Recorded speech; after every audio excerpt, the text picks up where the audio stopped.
a importância do relacionamento bilateral para um hemisfério ocidental mais democrático, enraizado num futuro comum. É realmente um momento histórico para todos nós. Muitos aqui neste salão já vêm aguardando este momento por um tempo bastante longo. Como duas economias mais fortes e maiores do continente, quase quarto de bilhão de pessoas de maneira conjunta, é muitíssimo importante termos perfeição nesse relacionamento. O presidente Bolsonaro já declarou como prioridade número 1 melhorar as relações com os Estados Unidos, e esta atitude de vanguarda já foi testemunhada por tantas das empresas aqui representadas neste salão, celebrando, portanto, o nosso relacionamento bilateral. No mês passado eu tive a honra de introduzir, de apresentar num evento em Brasília do Conselho Empresarial dos Estados Unidos o ministro Paulo Guedes, e hoje eu tenho o prazer de fazê-lo de novo. As qualificações e as conquistas do ministro já falam por si mesmas, mas o pragmatismo, a clareza, o propósito da pauta estabelecida para o Brasil, e também ele e sua equipe econômica excelente tem servido de incentivo nessas últimas semanas do mandato dele. Depois, a dedicação também do ministro de enfrentar reformas estruturais difíceis, desafiantes. Nós acreditamos que ele e a equipe dele são as pessoas corretas para a reforma da Previdência e o pacote de reformas agressivo que já enviaram ao Congresso, e assim a confiança de que o Brasil sim está no caminho certo. O desafio agora, portanto, obviamente, é passar então adiante e contar com o apoio de todos. O Conselho Empresarial Brasil-Estados Unidos tem o compromisso de trabalhar com os dois governos para avançar uma pauta de trabalho audaciosa e ambiciosa. Na Câmara de Comércio e o Conselho Empresarial já vem trabalhando com parceiros no Brasil para desenvolver 2 relatórios. O primeiro é um guia para um relatório de acordo comercial. Recomendações, portanto, e provisões que nós recomendamos para a inclusão num acordo potencial que criaremos. Ou iniciativas de curto prazo também, propriedade intelectual, defesa e também barreiras não tarifárias. O segundo relatório seria um tratado tributário potencial, novos modelos BTT e várias posições em certos temas muito fundamentais. Cópias desses 2 relatórios minutos estão aqui, e é um prazer enorme apresentá-los agora ao ministro. Agora quero que todos, senhores e senhoras aqui presentes, reúnam-se a mim, convidando então o ministro da Economia, Paulo Guedes, para o palco neste momento.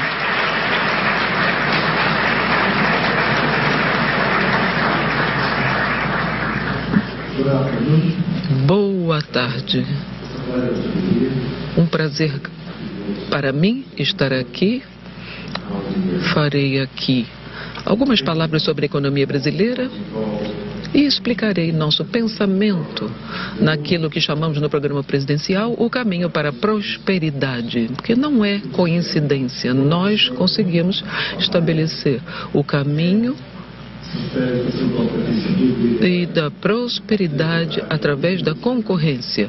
O pensador liberal que reconstruiu a Alemanha depois da Segunda Guerra Mundial. O Brasil, nesses últimos 40 anos,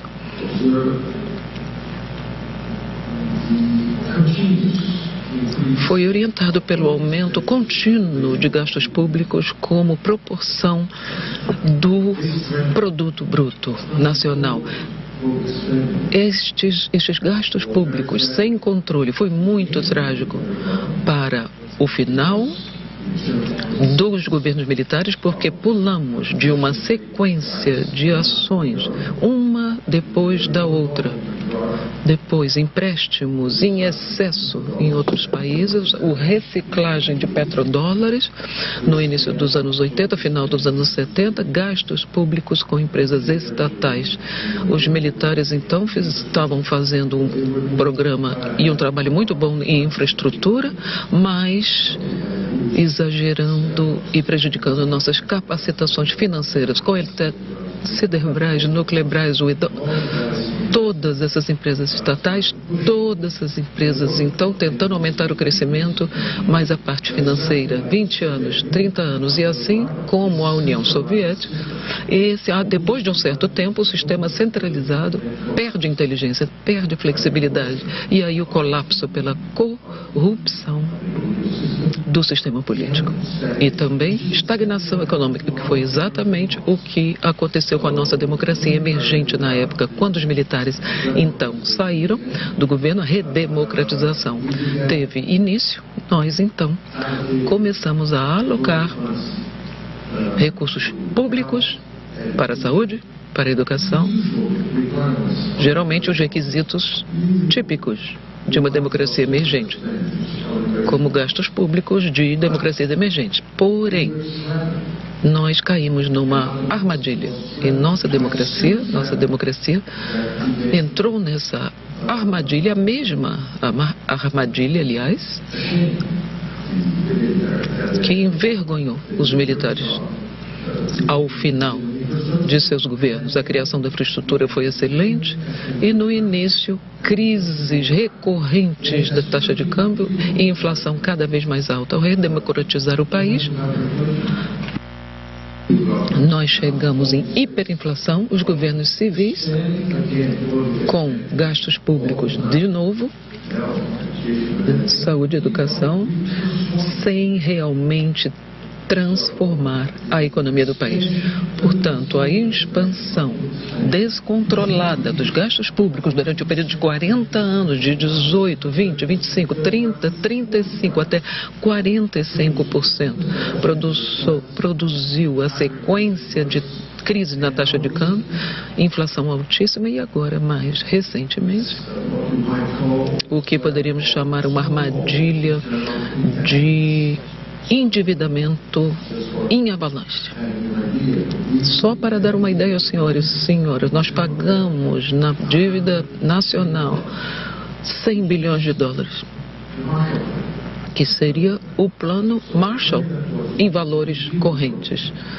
O que se gastou para reconstruir a Europa nos 8 anos depois Então, o Brasil reconstrói uma Europa a cada ano como um paraíso para esses empresários, muita carga tributária altíssima também durante esses anos. Portanto, desses gastos públicos sem controle, nos forçou a pagar taxas de juros altíssimas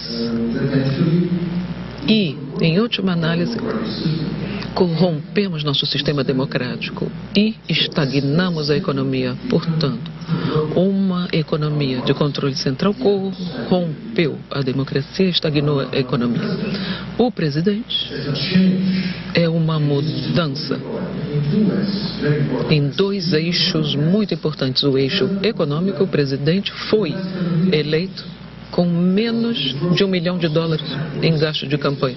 Uma disrupção do establishment. Partidos políticos, mídia convencional, como aconteceu com Trump aqui, exatamente como aconteceu com o presidente Bolsonaro no Brasil. Falando diretamente com o povo, mídia social, menos de $1 milhão, contra candidatos que gastaram mais de $100 milhões. E ele conseguiu ganhar. Ganhou numa plataforma, primeiro, pessoal, por causa de seus atributos pessoais, liderança, determinação, integridade, transparência e também o senso de resolução, que é a marca dos grandes líderes. Porém, foi um fato interessante, muito interessante, porque mostrou uma democracia vibrante, muito diferente do que os senhores e senhoras aqui presentes talvez tenham lido e ouvido na mídia convencional, representando o establishment. Não, ao contrário, nossa democracia nunca esteve sob perigo. O presidente tem 30 anos de experiência dentro do Congresso Nacional do nosso país. Ele se recusa a jogar o jogo que contaminou a nossa política. Portanto, nós estamos mudando em 2 eixos. O primeiro é o político. Em vez daquela política de varejo, comprando apoio político, usando companhias estatais para um jogo de cadeiras na arena política. Agora, não. O presidente ganhou baseado em valores e princípios sólidos, uma aliança de conservadores e liberais. Centro-direita. Depois de 30 anos de esquerda, agora centro-direita, aliança política ao redor do presidente. É uma aliança com princípios e valores. Não é sobre dinheiro. A tônica não é compras políticas e apoio político. Por outro lado, uma coisa impressionante que mostrou a resiliência do sistema político brasileiro é que nós temos 3 poderes independentes. Quando o Legislativo declarou sua independência com aquele impeachment do direito e depois da esquerda, o Executivo tentou comprar o apoio do Parlamento e aí, como o Judiciário, como o terceiro poder independente, que botou na cadeia a pessoa que vendeu e a pessoa que comprou. Portanto, um sistema democrático muito vibrante, com pesos e medidas, poderes independentes, e até quando a mídia se apaixonou pelo establishment, foi disruptado. Porque as pessoas querem mudança, votando abertamente a cada 2 anos. Portanto, o Brasil é estável, é uma democracia vibrante. O presidente sabe exatamente isso, sabe exatamente o que falhou. E agora um apoio maciço às reformas e essas alianças de conservadores e nesses valores e com os liberais na economia é a nossa música. Portanto, primeiro eixo, mudanças políticas, nova política agora com valores e princípios sólidos, e segundo eixo, o eixo econômico. E é a nossa parte que entra.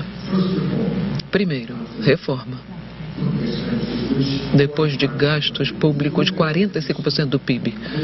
Os senhores e senhoras, indo ao Brasil, sentem o buraco negro das despesas públicas, engolindo as finanças do Brasil. A Previdência é um sistema de finance, pay as you go, já gastando parte do PIB antes do envelhecimento da população, portanto, ele 11%, gastando numa porcentagem, por exemplo, no Japão, muito díspare. Já estamos quebrando antes do envelhecimento da população. Nós temos que atacar isto. Não dá para evitar. Temos que fazê-lo com sabedoria, no sentido de que quem paga mais, quem ganha mais está pagando mais, reconhecendo que a Previdência é um princípio que não deve nem deixar nenhum brasileiro, nenhuma brasileira para trás, mas não é uma fábrica de privilégios como era a nossa Previdência, quando um político se aposentava ganhando 20 vezes mais do que um cidadão comum. Portanto, o homem que legislou estava legislando para si mesmo e seus colegas.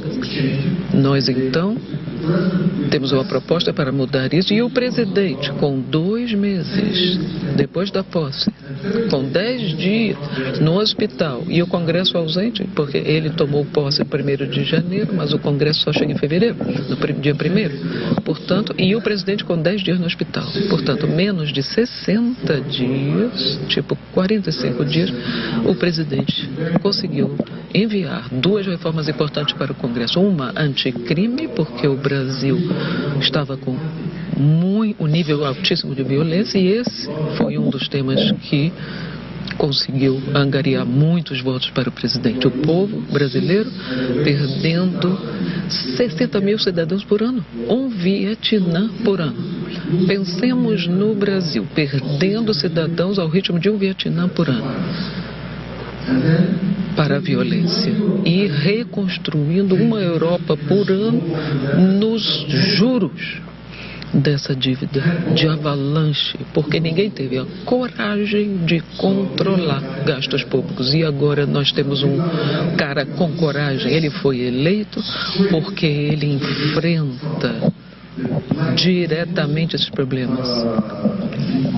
a falta, os princípios, a necessidade de controlar os gastos públicos. E ele disse abertamente, e as pessoas na campanha disseram, mas peraí, ele é mal educado, ele é agressivo demais. Não, mas os princípios são ótimos. Tem muita gente com ótimas maneiras, mas princípios não nada bons.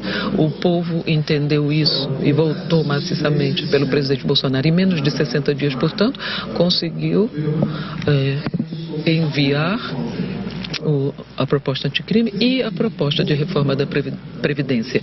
E isso é o mais importante em gastos públicos, mas não é só mudar a trajetória e o futuro da Previdência, dos gastos. É mais do que isso, é uma mudança de regime. Em vez de um financiamento pay as you go, os senhores e senhoras aqui nos Estados Unidos vão ter, em futuro bem próximo, ter que pensar nisso também. Já tem o sistema 3-in-1, que dá aqui a vocês nos Estados Unidos uma oportunidade de acumular, mas com certeza vocês também no futuro bem próximo terão que analisar bem o sistema de Social Security dos Estados Unidos, porque as promessas cada vez maiores e venda de sonhos para o futuro, se não se acumulam os fundos, o financiamento é uma bomba relógio, esse do tipo pay as you go. Nós estamos, portanto, mudando esse financiamento para um regime de capitalização. Existe um custo, é claro, de transição. Portanto, por isso é que é tão importante a reforma fiscal que nós enviamos, e todos estão. O presidente teve a coragem e ele exigiu os militares, os civis, que todos estejam juntos nisso. Mulheres pagando o preço, inclusive. Então agora, se vai ganhar, se vai mais para as mulheres, vai ter que sacrificar aqui. Se vai sacrificar para militar, se vai dar para aqui, tem que tirar de algum lugar. Ou então não temos a coragem de salvar nossas crianças para o futuro. Algum preço temos que pagar. Temos que ter coragem ou não ter coragem. E sacrificar o futuro, nossos netos, para a mesma armadilha em que caímos. Então a bravura e a coragem foi do nosso presidente. Nós sabemos as preferências pessoais do nosso presidente, mas ele se levanta e enfrenta suas responsabilidades. E ele nos deu apoio integral para enviar essa reforma ótima para o Congresso. E a segundo gasto público, das contas públicas no Brasil, é exatamente o que eu já falei sobre as taxas de juros. Nós gastamos uma Europa reconstruída por ano. Não podemos observar isso e não fazer nada. Nós precisamos fazer o que uma empresa, qualquer empresa boa faz: vender ativos, reduzir sua trajetória futura de gastos com juros. Nós fizemos o primeiro cálculo. Então, houve um tempo, 30 anos atrás, em que eu preparei, porque estava ajudando um candidato liberal para a presidência da República, e eu preparei um esquema de privatização plena, impressionado com a experiência chilena, e naquela época nós vimos a parte de companhias estatais e a realidade era zero de dívida interna. Então, poderíamos ter tido 30 anos de taxas de juros bem baixas, crescimento bem alto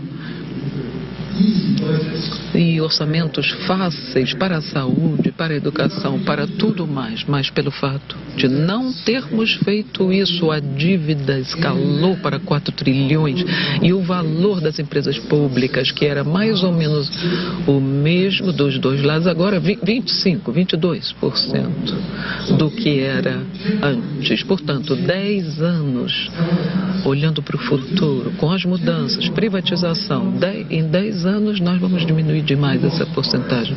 Então, perdendo os nossos ativos, porque o custo de cuidar daqueles ativos não é pago pela lucratividade. E pior ainda, não só as empresas estatais não estão funcionando com eficiência, mas também estão prejudicando o crescimento do investimento privado. Então, quantas estatais sem investir são ninhos de corrupção política e não deixam o investimento privado entrar? Portanto, 30 anos disso. E os investimentos públicos em colapso. Por quê? Por causa de seu próprio peso do orçamento. Gastamos 15% do PIB em infraestrutura, como gastos públicos mudando de 18% a 20% até 45% agora. O investimento público em infraestrutura, colapso para 1,5%. De 15 para 1. Portanto, agora é assim que estamos. Com problemas seríssimos em infraestrutura no país. Os chineses querendo, é claro, entrar. Temos minerais, temos minério de ferro, temos terra arável, temos... Então, é claro, eles querendo entrar, já entrando, e nós olhando para o nosso parceiro aqui e dizendo o que devemos fazer. O presidente ama os americanos, eu também estudei aqui. Adoro Disneylândia, jeans, Coca-Cola. Nós não acreditamos lá em Papai Noel. Vocês acreditam em Papai Noel? Sempre tem um final feliz em toda a história. Na Grande Depressão, vocês se concentraram nos valores. A mídia ajudou no grande sonho americano. Nesse momento, portanto, é esse o nosso momento. Temos que criar o sonho brasileiro. É o que o presidente fez durante a campanha. O Brasil acima, não vamos nos perguntar o que nós vamos aproveitar do Brasil, não, o que vamos doar, dar ao Brasil. É um momento muito importante, portanto, é uma democracia vibrante. Nós temos um programa econômico agressivo na direção correta e tudo, a partir de agora, vai ser notícia boa para a comunidade empresarial. Até a reforma da Previdência, que é tão difícil, é uma promessa de crescimento futuro, porque nós estaremos redemocratizando a economia, as crianças sabendo economizar com suas contas de investimento e não só pulando e dependendo do setor público para a sua velhice. Não, haverá mobilidade para transferir fundos de um gestor para outro, portanto, esperança de futuro crescimento. E isso é só uma parte, crescimento agora. O resto é redução, simplificação da carga tributária, abrir a economia, privatizar a economia. Nesses próximos 5, 6 anos, a percentagem de trabalhadores que vão se aposentar. Então, se nós vamos digitalizar e nós vamos deixar encolher a economia estatal e vamos descentralizar o poder político também, o nosso presidente é um exemplo disso. Um dos nossos presidentes anteriores gostava de um time de futebol, estádio, 40 mil pessoas. Apareceu quase como do nada. Aí o presidente viu Cuba, Venezuela, os países que ele gostava, pronto. Um porto no país apareceu como mágica. No outro, 20 bilhões de reais, nós gastamos, tipo 5,5 bilhões de dólares, para fazer um JV de uma refinaria para o óleo, o petróleo. 10 vezes o orçamento e não vimos nenhum resultado. E esse mesmo presidente e o grupo político dele, o que fizeram? Analisaram um empresário na cadeia de suprimento de proteína e transformou esse cara na companhia de proteína maior do mundo. Compraram 2, 3 de vocês aqui, americana, com dinheiro público do Brasil. Nenhum presidente deveria ter esse poder. O poder político tem que ser limitado e descentralizado. Vocês aqui, 200 anos atrás, resolveram esse problema com os patriarcas da nação de vocês. Portanto, nós estamos ainda no caminho desse direcionamento. Tem Maxwell, é um americano de Nova York, contando histórias sobre o Brasil, sobre a independência de vocês na história. Um pouco depois da independência, nós tentamos nos livrar dos portugueses do domínio no Brasil, e a gente escrevia para os americanos: ajudem-nos. Nós usamos Benjamin Franklin, que estava na França, como um canal de comunicação para poder falar com os patriarcas daqui de vocês, John Adams, Thomas Jefferson, o Hamilton, todos esses caras excepcionais. Vocês tiveram uma geração excepcional que moldou o futuro do país de vocês. E nós mandando mensagens. Olha, nós temos mais riquezas do que vocês. Vocês têm tabaco, nós temos ouro. Vocês têm 20 mil cabeças de gado, nós temos 40 mil. Vocês têm isso, nós temos aquilo. E os brasileiros dizendo, nós temos mais dinheiro do que vocês. E vocês lutaram. E vocês ganharam dos ingleses. Nós estamos aqui tentando lutar contra os portugueses, mais fraquinhos do que os ingleses. Nós podemos criar as Américas juntas. As Américas nos deram muito estímulo. Os americanos nos incentivaram. Vamos lá. E depois, quando a hora final chegou, os portugueses rodearam lá o grupo e chamamos americanos. Peraí, não, escutem, é muito difícil lutar contra os ingleses, não podemos lutar contra o continente ao mesmo tempo. Então nos vemos no futuro. Pronto, chegou agora o futuro. Então está aqui o convite, de novo, para uma grande parceria. Agora nós estamos, não é, swinging, dançando com os chineses. Os chineses dançam bem, número 1, parceiro comercial. É incrível, porque nós somos complementares, estamos juntos, somos similares. Mas, nós dois aqui, mas o comércio está maior com a China. E estão querendo. O Brasil adora os Estados Unidos, eu também, mas eu digo o presidente. Ame os Estados Unidos, mas deixe-me fazer comércio com aqueles que são mais lucrativos para nós. Porque essa é a dança americana também. Vocês já estão dançando com os chineses há muito tempo, não é? Financiando nos últimos 15 anos o crescimento americano, roubando empregos, mas financiando esse consumo exagerado. Então agora é o momento da verdade. Por isso Trump foi eleito. E é o momento da verdade para nós brasileiros também. Nós estamos aqui, portanto, para abrir nossos mercados de maneira unilateral. Não é pedindo esmola? Não é... Não. Queremos fazer a coisa unilateralmente para esperanças altas. Primeiro reforma da Previdência, depois privatização. Estamos com a porta da loja aberta. Pode comprar terra. Nós estamos abertos.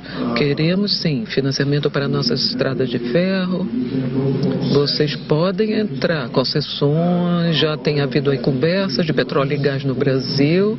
É terra eficiente, vasta, maior do mundo.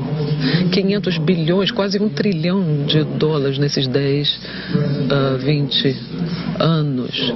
É o valor presente agora. Na sexta-feira agora, vendemos 14 aeroportos, todos para gestão agora privada, vendidos, todas as empresas de vários países.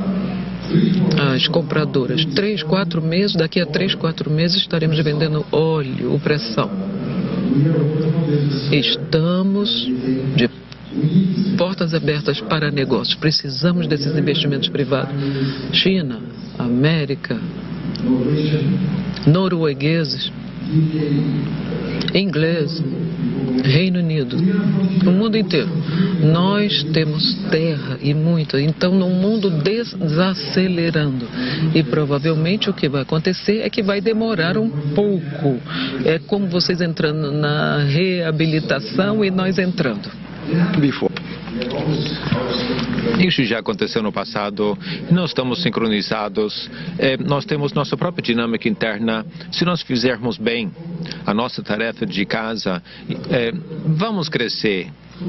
Porque nós temos uma economia relativamente fechada. É uma pena. A verdade é que nossa economia é a 8ª mais importante do mundo. É uma economia bastante fechada, estagnada, com um setor público lento, devagar, centralizado. E sabemos que precisamos ir no rumo contrário. No século passado, durante 3/4 do século passado, o Brasil era o país que mais rapidamente crescia. 7,4% ao ano era o ritmo de crescimento, mais do que Japão, Coreia, mais do que qualquer outro país. Daí nós adoecemos com essa economia dirigida pelo Estado, com boas intenções, mas descarrilhamos, mesmo com o governo militar, que queria construir infraestrutura. Isto quase tira dos eixos a nossa economia. Passamos a uma hiperinflação. Quando nos comparamos com a hiperinflação que tinha a Alemanha, mês após mês, nós comíamos 10 mil cavalos, 3 mil cavalos, 100 cavalos que sobrassem. Então, que eu saiba, não comemos nenhum cavalo, como no caso da Rússia. Então, nosso povo é pacato, nós enfrentamos os estresses financeiros. Finalmente, nós escolhemos um liberador agora, uma aliança da direita e da esquerda. Duas coisas importantes foram feitas. Os aeroportos estão sendo privatizados. Um problema que nós tivemos com o petróleo nos últimos 2, 3 anos, nós não podíamos extrair mais petróleo porque ministro A lutava contra o ministro B. Agora, todos nós somos uma família, temos uma só missão. Ninguém está lá para se enriquecer, para se tornar famoso. Nós estamos lá para cumprir uma missão e voltar para casa. Ninguém quer se afarrar ao poder. O mesmo presidente disse que se fez uma reforma, nem importa que eu seja reeleito. Se fizermos o trabalho em 3 anos, 4 anos, se precisar de mim durante 8 anos, fico 8 anos. Mas do que se trata agora realmente é cumprir a tarefa, realizar a tarefa. Estamos muito entusiasmados, não é aquilo que se lê aqui nos jornais. Estão falando com os perdedores no Brasil, a imprensa dos perdedores. A mídia lá diz que é muito perigoso. Paulo Guedes quer vender tudo. O presidente é um homem tosco porque ele diz que não pode roubar mais, que precisa deixar de roubar o povo brasileiro, diz o presidente. Nós estamos muito comprometidos com isso. Eu estava falando sobre a privatização da Previdência, quer dizer, a privatização, a reforma tributária. Vamos reduzir os impostos a 5 impostos no máximo. O mapa o tratado entre os nossos dois países vai fazer com que sejamos muito mais complicados daqui a 5 anos. Talvez olhemos para o sistema tributário americano, digamos que o sistema americano é complicado demais, com impostos demais em comparação conosco, com o nosso sistema. Vamos abrir a economia.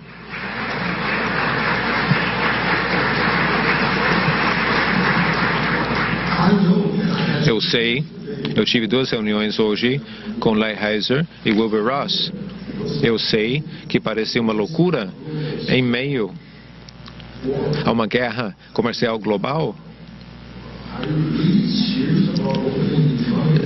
Será que realmente estão falando em sério abrir a sua economia em meio a uma guerra comercial mundial? E eu disse que há 30 anos que nós estávamos dormindo e vocês abriram sua economia, estão crescendo há muito tempo, agora tem excessos sobre produção. Então descansem, eu disse, descansem. Nós estamos começando, apenas despertando, acordando. Nós achamos que ao abrirmos um pouquinho a nossa economia, vamos conseguir muita quilometragem, vamos crescer mais rápido do que vocês. Sabemos o que precisamos fazer e o faremos. Claro, se alguém está oferecendo um negócio melhor em algum outro lugar, vamos até eles, mas vamos fazer negócios. Nós dissemos aos argentinos, se quiserem vender seu vinho para nós, vendam seu vinho. Nós vendemos nosso leite, mas se não vender o seu vinho e comprar nosso leite, vendemos nosso leite em outro país. Então, avancem rapidamente, avançaremos rapidamente. Os paraguaios eles recebem energia muito barata devido ao Itaipu. É uma conversa muito mais fácil com os paraguaios. Aqui nós temos conversas um pouco difíceis. A Lighthizer acha que somos chineses. Não somos os chineses. Nós temos um déficit comercial com os senhores. Os chineses é que têm superávit com os Estados Unidos. Sejam duros. Se quiserem vender suíno, eu vendo carne de boi. Se quiser vender etanol, então compre meu açúcar. Se não quiser nada, não tem nenhum problema. Açúcar por tudo quanto é mundo, as pessoas querem comprá-lo. Então estamos dispostos a dançar e vamos dançar, bailar. O presidente Bolsonaro vai se reunir com o presidente Trump amanhã.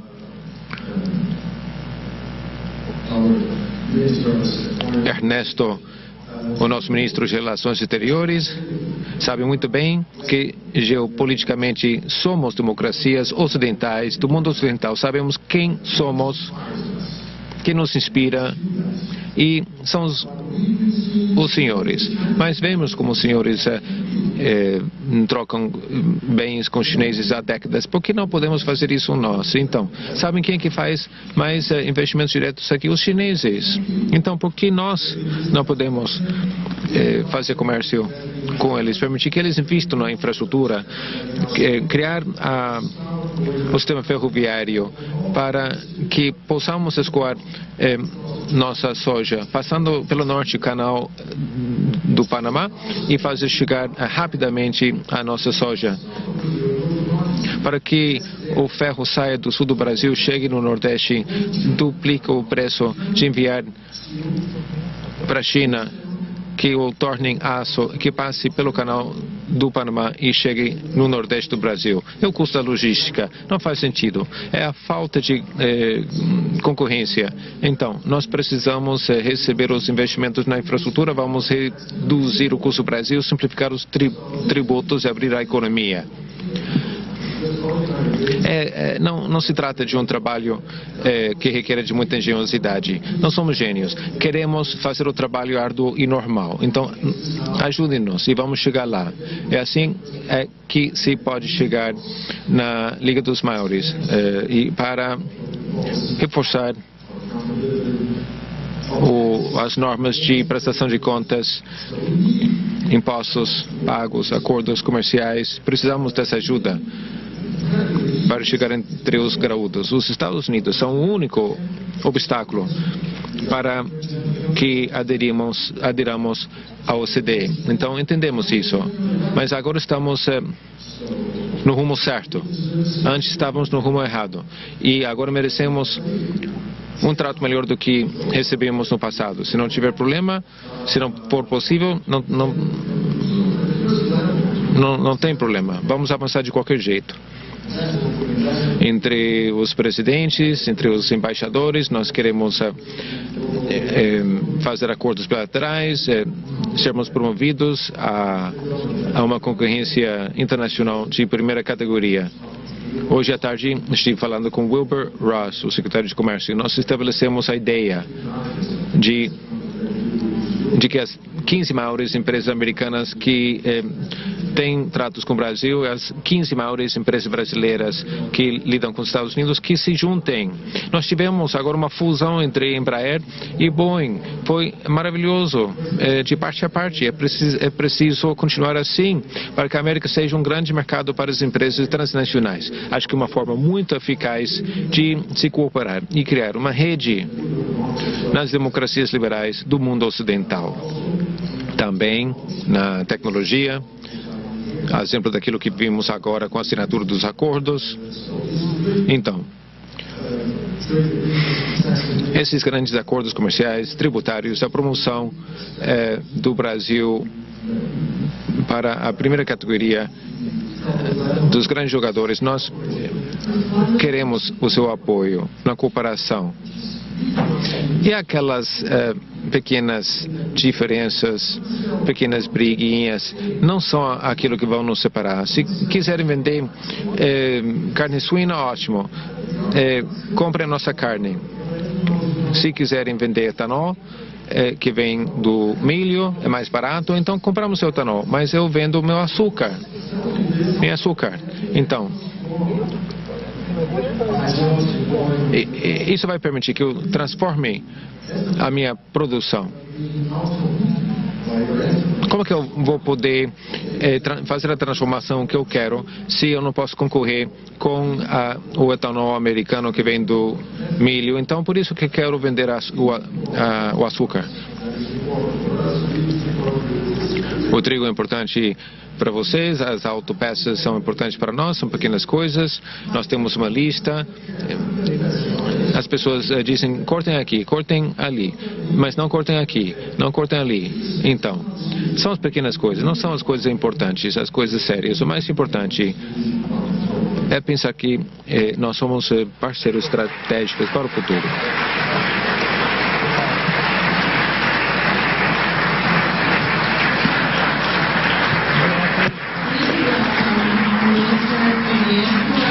Dê as boas-vindas ao ministro de Relações Exteriores, Ernesto Araújo.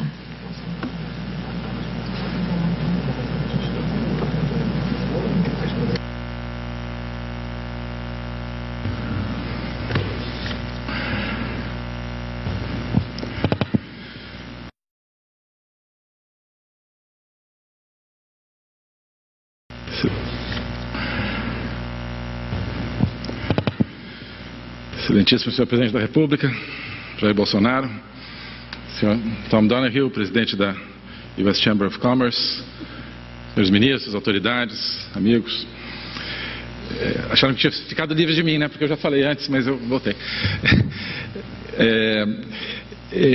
Com a honra de fazer a apresentação do discurso do presidente Jair Bolsonaro logo mais. Eu queria dizer que o presidente Jair Bolsonaro é o líder mais transformador do Brasil em muito tempo. E a possibilidade de fazer parte desse processo é uma imensa honra para todos os ministros que estamos aqui presentes. É uma honra muito grande para mim, que desde a minha indicação tive a incumbência de fazer do Ministério das Relações Exteriores, do Itamaraty e da política externa brasileira parte integrante dessa transformação do Brasil. Rompendo as tradições de acomodação e de irrelevância da nossa política externa. Assim como o presidente está rompendo as tradições da corrupção, tradição do toma lá da cá, tradição da eterna postergação das soluções para os nossos problemas, a tradição do crime, a tradição do materialismo. O lema do presidente, Brasil acima de tudo e Deus acima de todos, contém em si mesmo um projeto político e uma concepção de mundo. São um projeto e uma concepção que correspondem aos sentimentos profundos do povo brasileiro. Brasil acima de tudo, ou seja, a união dos brasileiros em torno da ideia da pátria, como único fator capaz de mobilizá-los por um objetivo comum. Governos anteriores criaram uma sociedade fragmentada e dispersa, uma sociedade descrente de si mesma e das suas instituições. A maneira de superar essa dispersão e essa descrença é colocar como horizonte a pátria, a nação. Não o Estado, mas a nação. Quando os cidadãos olham e enxergam apenas o Estado, isso não os transforma. Porque isso eles já conhecem. Porque o Estado não gera sentimentos e o ser humano é movido por sentimentos. Mas quando eles olham e enxergam a nação, aí sim temos um potencial incrível de criar energia e de unificar. Menos Estado, mais nação. Essa poderia ser uma definição desse potencial mobilizador. E Deus acima de todos. Aqui se introduz uma concepção de uma realidade vertical, onde o ser humano sabe que possui uma dimensão espiritual e que a vida não se esgota nas leis da física. A grande maioria dos brasileiros sente e deseja essa presença da transcendência nas suas vidas, mas o sistema de pensamento dominante lhes negava essa possibilidade de expressar esse sentimento. Ao dizer Deus acima de todos, acima de cada um, essa expressão do presidente permite que os brasileiros voltem a se relacionar com a sua fé no espaço público, no espaço da nação, e isso é determinante para esse projeto político e essa concepção de mundo. Então, com esse lema, com toda a sua presença inspiradora, senhor presidente Bolsonaro, está reconfigurando a realidade brasileira de uma maneira pouco antes vista. Com apenas 8 palavras, está enfrentando o sistema, um certo sistema, um sistema que precisa ser enfrentado. O sistema que produziu décadas de estagnação econômica, atraso, corrupção, ineficiência e crime. Que produziu, por exemplo, uma relação de indiferença ou até mesmo de hostilidade diante dos Estados Unidos da América, em detrimento dos nossos interesses. A relação com os Estados Unidos vinha sendo colocada para baixo, não por acaso, né? Mas porque a relação com uma nação dinâmica e aberta produz liberdade, reforça o Estado de Direito, reforça os valores humanos que nos inspiram, ou seja, tudo aquilo que causa pavor a uma certa ideologia. Somente um presidente que vem de fora do sistema poderá mudá-lo. E parte dessa mudança profunda é a criação de uma nova parceria com os Estados Unidos. Então, sem mais delongas, eu tenho a honra de apresentar ao senhor presidente da República, Jair Bolsonaro. Muito obrigado.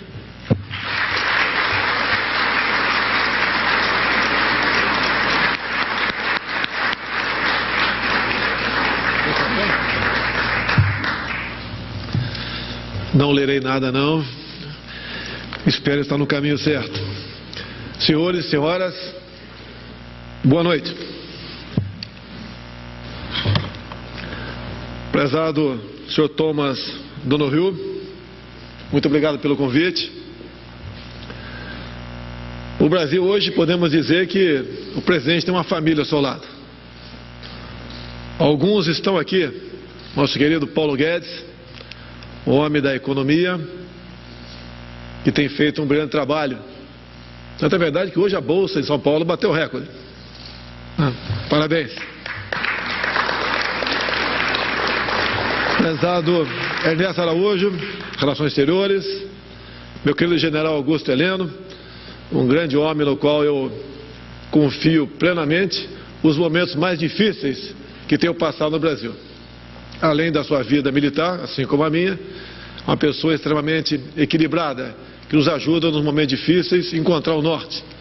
Prezada Tereza Cristina, agrônoma, nossa ministra da Agricultura, muito preocupada com as questões comerciais que, por vezes, nos assombra, mas ela, com toda certeza, como em vezes anteriores, tem buscado também o caminho certo.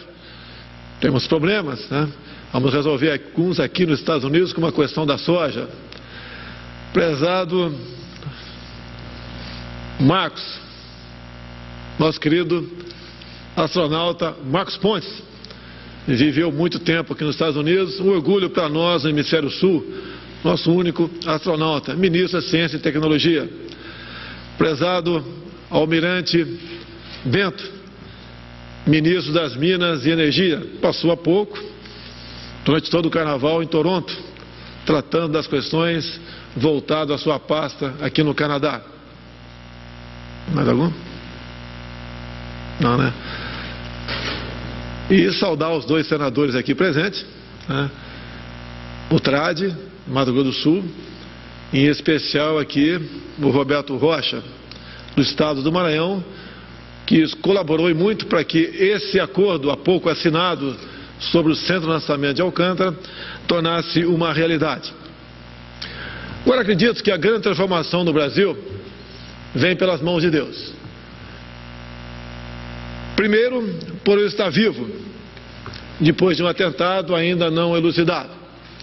E depois, um outro milagre, por ocasião das eleições, que o povo brasileiro, muito parecido com o povo americano, um povo conservador, temente a Deus, portanto, cristão, e que não aceitava mais, lá, diferentemente daqui, nesse aspecto, o crescimento da esquerda. E o exemplo negativo da Venezuela, de maneira bastante forte, se fez presente por ocasião das eleições.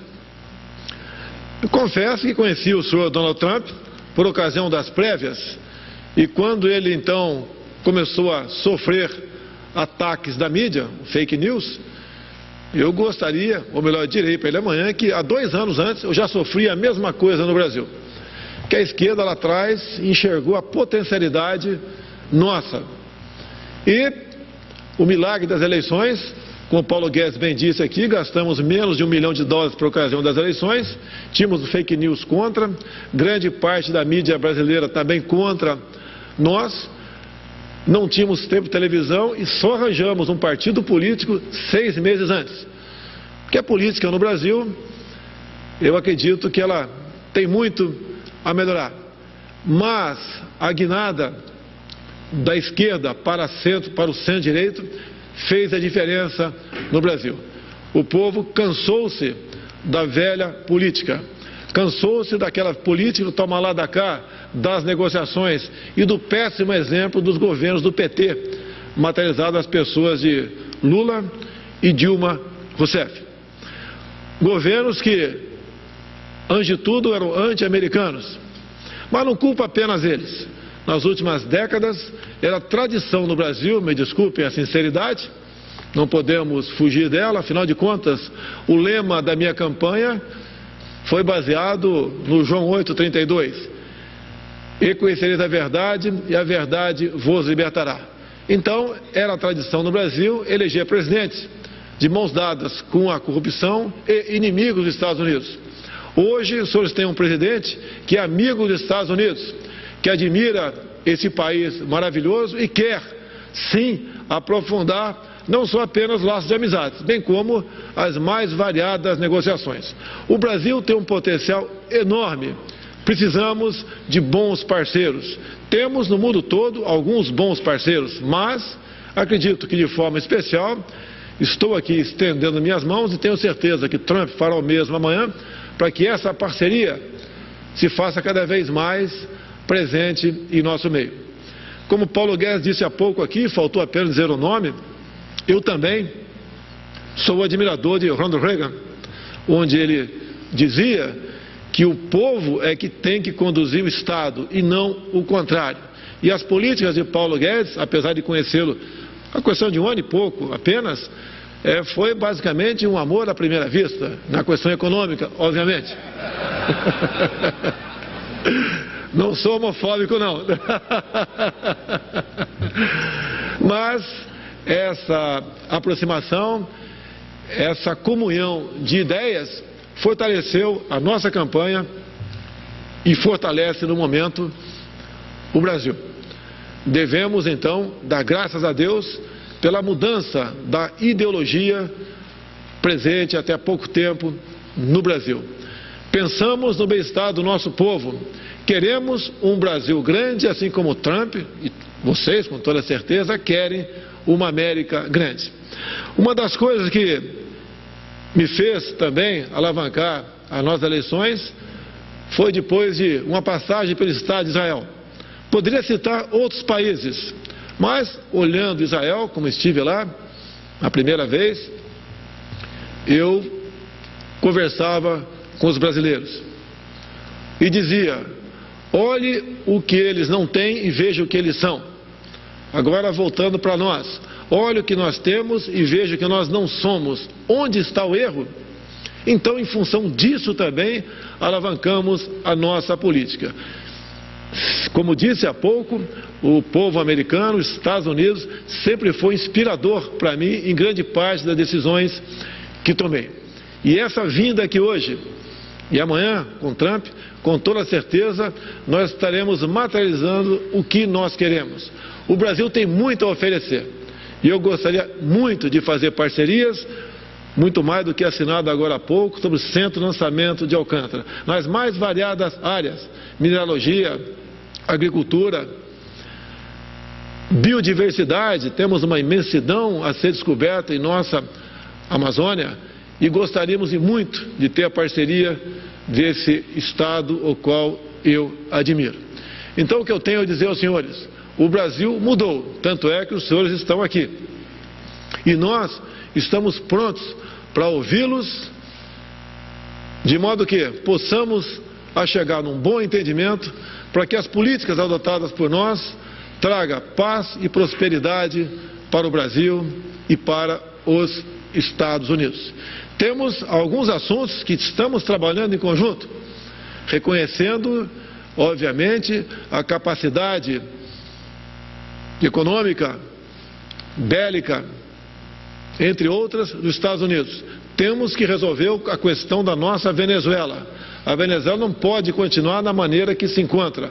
Aquele povo tem que ser libertado.